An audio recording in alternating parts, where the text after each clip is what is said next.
Welcome, everyone. Thank you for this conference, first of all, and the organizers. My name is Samara Khan. You can call me Sam. My presentation is not as lively or, it's not very well designed. I'm not very pro with IT. So my presentation is pretty much looking at from higher education perspective. I've been in the higher education for the last 21 years. And my PhD is also based on TNE. Now, you'll ask me what is TNE? It's transnational education. And therefore, my research is based around towards a ministry-led quality assurance framework for transnational education, higher education. So as I move along, let's look at a quick background. I'll try to be as fast as I can as my last fellow presenter. So we've had 0.9 million TNE learners. These are students going, studying in different universities in different countries. We had 0.9 million in 2000, but when you look at the data, there's 4.3 million learners, and that's grown by 400% over the last 2 decades. Now, the key delivery modes were international branch campuses. We had franchisee, dual degrees, and digital hybrid. Things are changing in terms of TNE. There's a lot more pressure in terms of quality, and there's a lot more accountability that's coming in. So when we look at dual regulatory fundamental tensions, UK approach is very, enhancement led. We are pretty much focused on continuous improvement. We look at peer review based, the moderation and the way assessments are written and rubrics are created and so on and so forth. And we also have autonomy in terms of we take control as in UK institutions of any TNE partnership we have in any other country we proceed with. When I looked at UAE approach, they emphasize a lot on formal authorization and permissions. They are compliance oriented. The control is very centralized. With UK, it's very different. And therefore, when we're moving towards digital and hybrid models, that started to create a challenge in terms of trying to when you're trying to regulate and trying to bring in quality assurance. So at the research gap, it's very simple.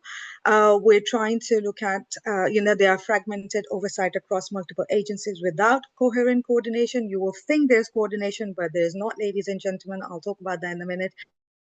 There's a lot of repetitive work, duplicate work going on. We've got inequitable standard. I can tell you, because I work for 6 different universities, I work as a lead moderator. I can tell you there's standards are very different. If you are studying in UK for the same degree and you're studying another country with the same university, you'll find the quality is very different. And also, we've got limited responses to digital delivery mode. UK universities are not open, or they're not very flexible in terms of, having their TNE partners in another country having a digital delivery model. So my key question is very simple. How can ministries orchestrate cross-border quality assurance that is rigorous, context-sensitive, and digitally responsive? So what I've done, I have created a framework in order to complete that. However, let me just quickly go through. I'm not going to bore you with my theories, but just an overview of that. I have looked at collaborative governance theory, stakeholder theory, and agency theory, all related to higher education and transnational education. So my framework literally synthesizes the theory, aligns dynamics, incentive structure, accountability mechanism, and trying to look at how quality assurance is there in transnational education. Moving forward, a quick review of my methodology, multi-method approach. Obviously, we all look at literature. I've peer-reviewed 92 studies on TNE. Then I did elite interviews. Just a quick overview of what I mean by elite interviews. I've had KHDA. I've had CEOs or CEOs, PVCs. I had QAA. I had UNESCO. I had British Council. And these are top leads of those organizations in question. And they were obviously, after the 31 interviews were conducted, I obviously use analytical approach in order to analyze it. This is my framework, proposed framework. It's very simple. It's got 5 layers to it. I'm looking at Joint Regulatory Council that comes right at the top because we need to have accountability. We've got quality assurance compacts in terms of bilateral, we're looking at bilaterally. We've got stakeholder advisory. Often you have your senior academics sitting there or senior leadership having consultation, but I want a lot more emphasis coming in from the student perspective. Then we try to look at quality assurance equivalency standard. That has to be there in order for TNA to work very effectively and efficiently. Moving on, integrated data and reporting. Just to let you know, HESA, I don't know, a lot of you know HESA. HESA is one of those regulatory bodies in UK that look at when students graduate from UK universities, how many are employed. They are bringing that 2026 in every single TNE there is. So if you are, for example, Coventry University, because I represent a lot more universities than Coventry, but let's say, for example, Coventry, and they have a partner in UAE, part of UAE, they also have to now, 2026 onwards, provide data on how many students have graduated and how many of them are employable. So there's a lot of integrated data it's coming in terms of reporting. Just to look at the roadmap and benefits, I mean, we've obviously, you need a setup phase because you need to ensure that joint regulatory councils are in place. We, there's pilot implementation, you need to test frameworks to see what's working, what's not working, looking at our expansion, trying to understand how does integrated data systems work. So for example, you'll find that Birmingham University in Dubai, because they use the same system as in Birmingham University in UK, their systems are integrated, but a lot more universities are looking into it.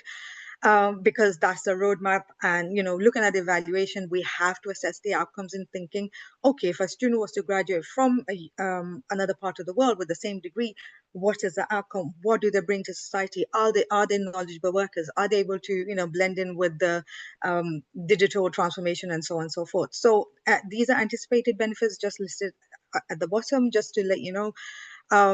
When this framework will come in and it sits with the ministry, and it doesn't have to sit in the Ministry of UAE, it can sit in any other ministry, whoever, whichever country hosts transnational education partners. It will reduce about 35 to 50% in quality assurance compliance costs, and obviously, harmonized oversight of digital hybrid provision, transparency, integrated reporting, and future proofing in terms of your data ethics in terms of AI governance clauses, because they are the ones that are being questioned.